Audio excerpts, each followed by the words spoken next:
মদিনার ইসলামে আপনি চাঁদাবাজি দুর্নীতি কোথায় থেকে পাইলেন? মদিনার ইসলামে আপনি ফ্যাসিজম কোথায় পাইলেন? এখন আমরা নতুন করে দেখলাম যে ইসলামিক যে দলগুলো রয়েছে এর মধ্যে সুন্নি তারা তো আওয়ামী লীগের সাথে ছিল, হেফাজতে ইসলাম বিএনপির সাথে ছিল, কিন্তু হেফাজতে ইসলামের যখন লাশগুলো সাপ্লাই একের পর এক পড়তেছিল, কই সেদিন তো বিএনপির একটা নেতাকেও আমরা উকি দিতে দেখি নাই। সাপ্লাই যখন আমাদের আলেম ভাইরা এখানে একের পর এক শহীদ হচ্ছিল, আপনারা তখন গুলশানে বসে অন্যান্য আওয়ামী লীগের সাথে ব্যাংকের ভাগ বটোয়ারায় ব্যস্ত ছিলেন। আলেমদেরকে এটা বুঝতে হবে। নতুন করে তারা আলোচনায় নিয়ে এসেছে যে জামায়াত ইসলামের হলো মওদুদি ইসলাম এবং ওনাদের একটা হলো মদিনার ইসলাম। একই সাথে বক্তব্য দিলেন সালাউদ্দিন সাহেব। আর মদিনার ইসলামে আপনি চাঁদাবাজি দুর্নীতি কোথায় থেকে পাইলেন? মদিনার ইসলামে আপনি ফ্যাসিজম কোথায় পাইলেন?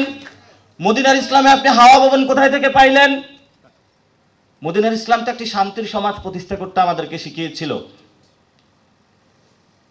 তো মদিনার যদি আপনারা বাংলাদেশে কায়েম করতে চান তাহলে মদিনার সনদটা একটু ভালো করে পড়ে নেবেন, তাহলে জুলাই সনদের রেফারেন্সের কিছু না কিছু পাবেন সেখানে।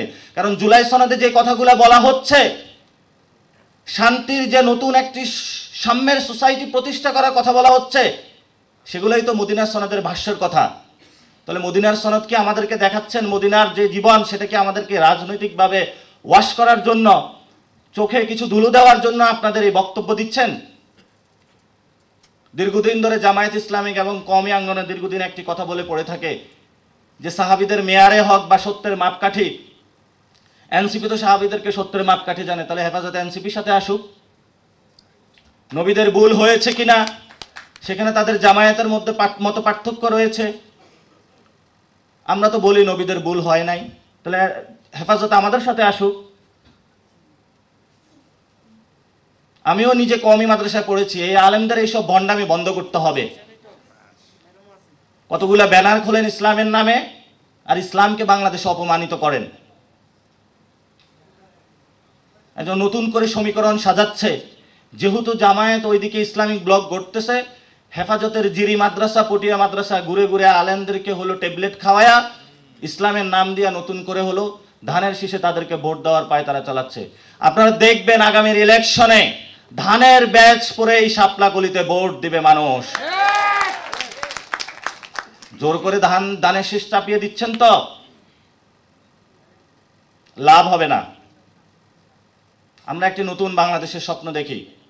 ওরা আমাদেরকে ভয় দেখায় যে কয়েকদিন পরে আমাদেরকে নাকি রাস্তায় পিটাবে। আর রাজপথ আমরা অনেক আগে দখল দিয়ে রেখেছি। শেখ হাসিনা আমাদেরকে রাস্তায় পিটাইতে পারে না, তুমি আসছে আমাদেরকে রাস্তায় পিটাবা। আমরা যথেষ্ট ধৈর্য ধারণ করেছি। আমরা এখনো সময় আছে। দলের যারা স্ট্যান্ডিং কমিটিতে রয়েছেন, যারা বিদেশে বসে অনলাইনে সবক দিচ্ছেন আমাদেরকে, আপনাদের শুভবুদ্ধির উদয় হোক। দুইটি বড় দল যখন আমরা একটি সংস্কারের পথে যাচ্ছি, তখন তারা দায়িত্ব জ্ঞানহীন আচরণ শুরু করেছে। আমি দুইটা দলকে আহ্বান জানাবো যে আপনারা বসেন। বাংলাদেশ একটি নতুন জায়গায় যাচ্ছে, আপনারা সেখানে বসে সমাধান করেন।